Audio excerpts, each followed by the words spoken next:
Cops laugh at a young black boy, calling him names and treating him like dirt. But the moment his father walks in, every single officer's face turns pale. Why? Because his father isn't just anyone. He's the FBI director. It was a warm Saturday afternoon in Brooksville, a small suburban town where families often gathered at the Central Park. The playground was filled with children laughing, chasing each other, and enjoying the sunshine. Among them was Ethan Williams, a quiet 12-year-old boy with a love for reading and science. He sat on a bench, clutching his backpack, watching other kids play basketball nearby. As Ethan walked past the court, a group of off-duty cops sitting near their patrol cars noticed him. They exchanged smirks and chuckles. One of them, Officer Bradley, leaned over to his colleagues and whispered just loud enough for Ethan to hear, "Look at that kid, thinking he doesn't belong here." Another officer, Officer Miller, laughed and added, "He looks lost, probably waiting for his mom to pick him up." The laughter stung, but Ethan tried to ignore it. He wasn't doing anything wrong, just existing. But the mocking grew louder. "Hey boy," one of the cops called out, "you sure this park is for you? Don't wander too far, you might get in trouble." Their words carried a tone of authority mixed with cruelty. Ethan's hands tightened around the straps of his backpack. He wanted to say something, but the power dynamic was clear. He was just a boy, and they were police officers. So, he stayed quiet, his eyes burning with frustration. What the officers didn't know, however, was that Ethan's silence was not weakness. His father, David Williams, wasn't just any man. He was the FBI director, the highest law enforcement official in the nation. And the moment those officers crossed the line, their entire world was about to shift in ways they never imagined. The next morning, Ethan walked into his high school with his head held low. The whispers from yesterday hadn't faded. In fact, they had grown louder. A few students snickered as he passed by, repeating the cruel words they had heard the cops say, "Future criminal." Ethan sat at his desk, pretending to focus on the math problems written on the board. His teacher, Mr. Reynolds, noticed his distracted look but didn't push. He knew Ethan was usually sharp and attentive, so something was definitely wrong. During lunch, things escalated. A group of boys, led by Tyler, the school's notorious troublemaker, cornered Ethan in the cafeteria. "Hey, Ethan," Tyler sneered. "How's life as a future criminal? Maybe you'll get arrested before prom." His friends burst into laughter. Ethan clenched his fists but didn't fight back. He remembered what his father always told him, "Strength isn't in your fists, son, it's in your control." Still, the humiliation stung. He grabbed his tray and left the cafeteria, his appetite gone. Outside, Ethan sat alone by the football field. His best friend, Michael, soon found him. "Don't listen to them," Michael said firmly. "You're smarter than all of them put together. They're just jealous." Ethan sighed. "It's not just them. Even the cops think that about me. What if they're right? What if no matter what I do, people only see me as trouble?" Michael shook his head. "Then prove them wrong. You're not trouble, you're Ethan Hayes. You've got brains, heart, and more courage than anyone I know. Don't let their hate decide who you are." Ethan looked at his friend, grateful but still heavy-hearted. He didn't know it yet, but the truth about his father would soon turn those cruel laughs into silence. The three officers didn't stop at laughing. Their voices grew louder, and their words became sharper, designed to cut through the boy's spirit. "Look at those shoes," Officer Thompson sneered. "Bet he picked them up from the trash." Officer Miller leaned against the hood of the patrol car, smirking. "Hey kid, maybe if you beg enough someone will toss you $1. Daniel clenched his fists at his sides. His knuckles turned white, not from fear but from the effort it took to stay calm. His father's voice echoed in his memory. "Strength isn't in how hard you hit back, but in how well you stand when others try to break you." Still, Daniel's chest tightened. These weren't just bullies at school. They were police officers, men who were supposed to protect him. The humiliation stung deeper than he wanted to admit. A small crowd had started to gather nearby, drawn by the spectacle. Phones came out, recording the scene. "Why don't you run home to your daddy, boy?" Officer Reynolds jeered, tossing a crumpled paper cup at Daniel's feet. "Oh wait, maybe he's not even around." That struck a nerve. For a moment, Daniel's eyes glistened, but then something shifted inside him. He lifted his chin, his voice steady despite the quiver in his heart. "You don't know who my father is," Daniel said softly, his words carrying more weight than any of the officers realized. The cops burst into fresh laughter, clutching their stomachs as if he had just told the funniest joke in the world. To them, he was just a powerless kid bluffing to save face.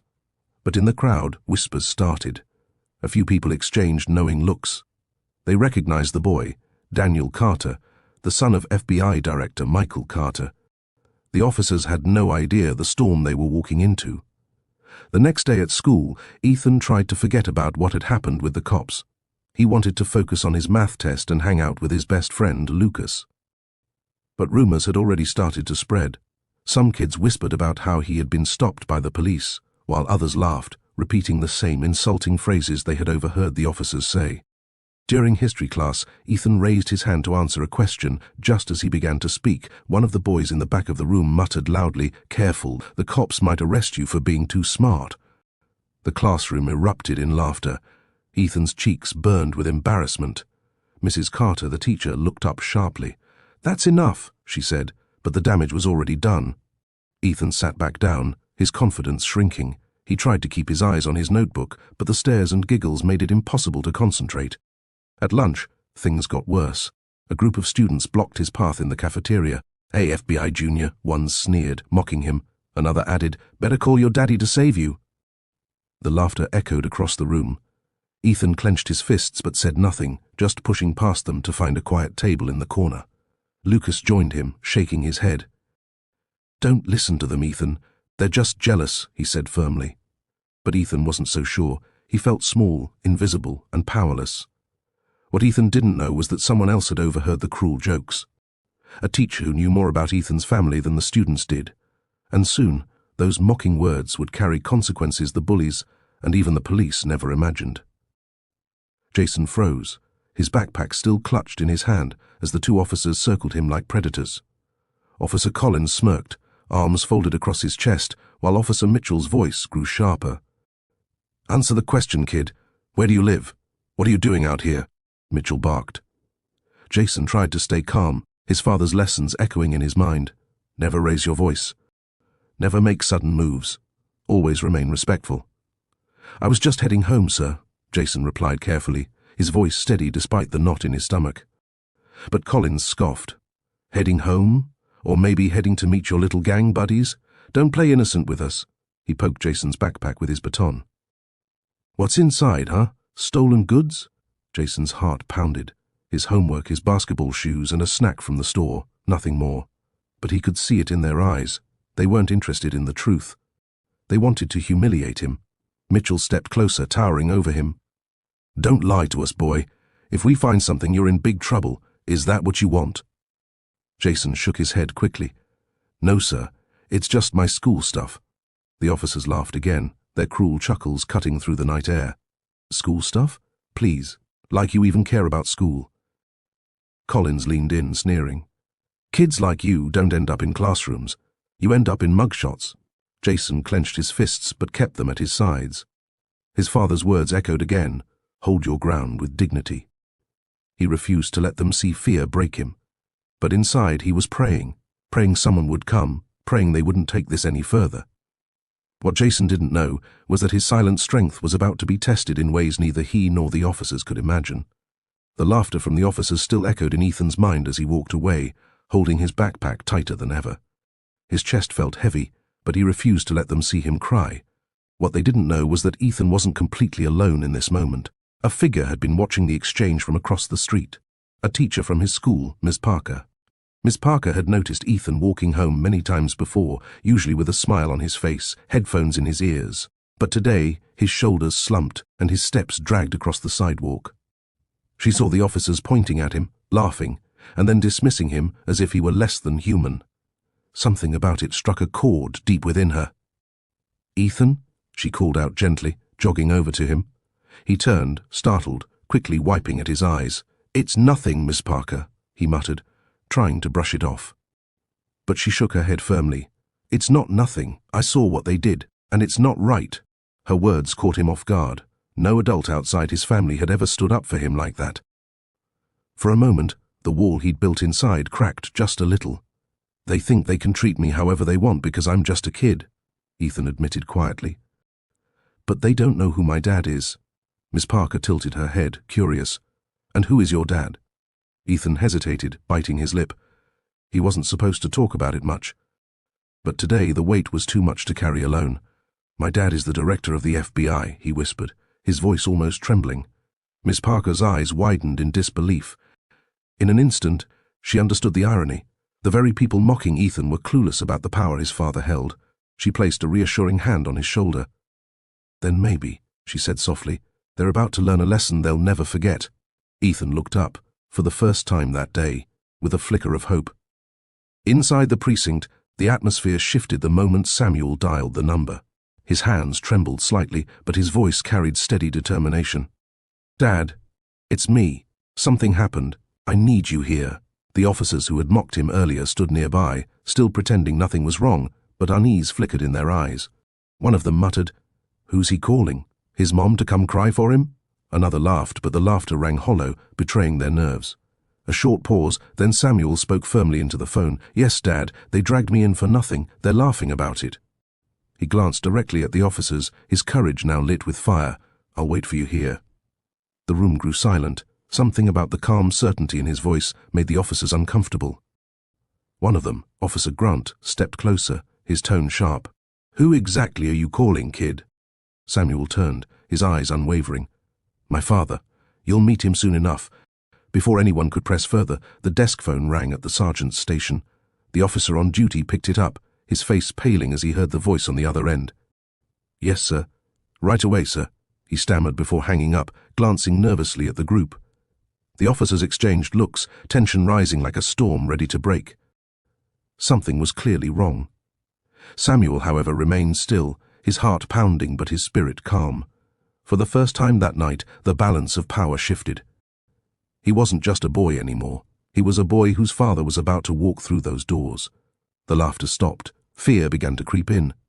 The video of Daniel being mocked by the officers spread like wildfire across town. Within hours, it was shared on local community pages, then news outlets picked it up. The laughter of the officers at the young boy's expense struck a nerve with everyone who saw it. Parents, teachers, and neighbors could not believe the cruelty, especially when word leaked out that Daniel's father was none other than FBI Director Thomas Reynolds. By the following morning, the police station found itself surrounded by protesters. Signs reading "Justice for Daniel" and "Protect, Don't Humiliate" filled the streets. Reporters crowded the sidewalks, demanding a statement from the chief of police. The once quiet town became the center of national attention. Inside the station, officers Miller and Davis sat with their heads in their hands. What had started as a moment of arrogance was now threatening their entire careers. "We didn't know who he was," Miller groaned, but their colleagues shook their heads. "That doesn't matter," one of them muttered. "He's still a kid. You treated him like garbage." Meanwhile, Daniel sat at home, confused and overwhelmed by all the noise. "Dad, I didn't want all this trouble," he whispered. But Director Reynolds knelt in front of his son and placed a firm hand on his shoulder. "You didn't cause this, Daniel. They did, and it's time the world sees the truth." The pressure on the department mounted. With TV crews outside and FBI representatives already arriving in town, the officers realized this was far bigger than they had imagined. What once felt like a harmless laugh now threatened to unravel everything they thought was secure. The town wasn't just watching anymore, it was demanding justice. The atmosphere in the precinct shifted the moment heavy black SUVs pulled up outside. The laughter, the mocking, and the dismissive attitudes evaporated as soon as agents in dark suits stepped out. The officers who had ridiculed Jamal just hours ago were suddenly stiff with unease. And when the car door opened to reveal Director Michael Carter, head of the FBI, the entire room went silent. Jamal rushed forward, his face lighting up.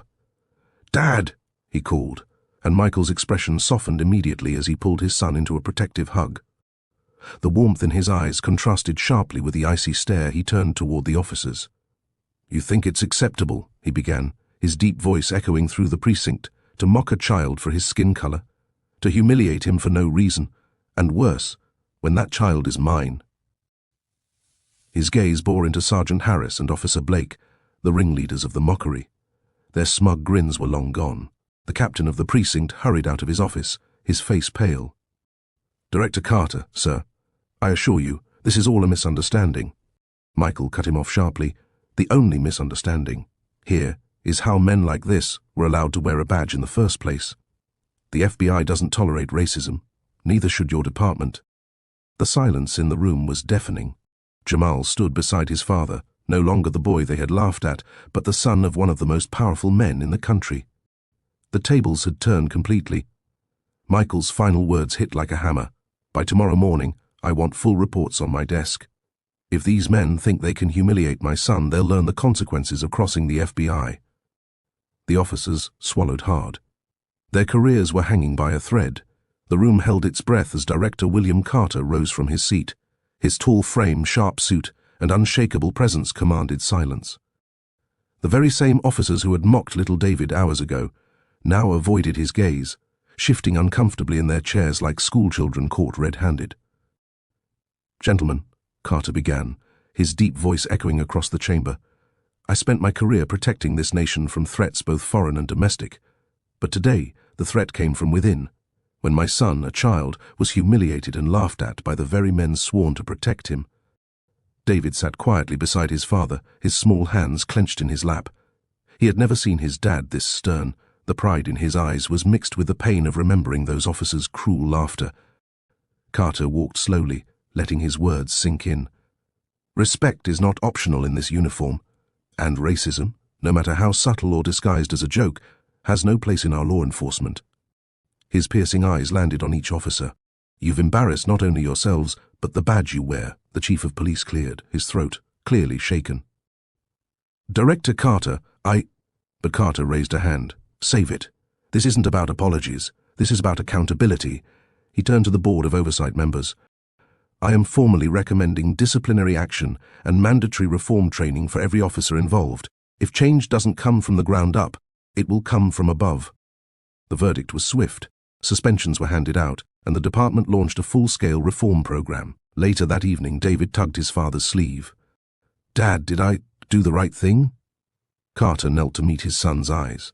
"Son, you didn't just do the right thing, you reminded a whole city that courage has no age." And with that, the boy who was once mocked left the room holding the hand of the most powerful man there, his father. Watch, till the end. You won't believe how fast their laughter turns into regret. And don't forget to like, share, and subscribe for more powerful stories.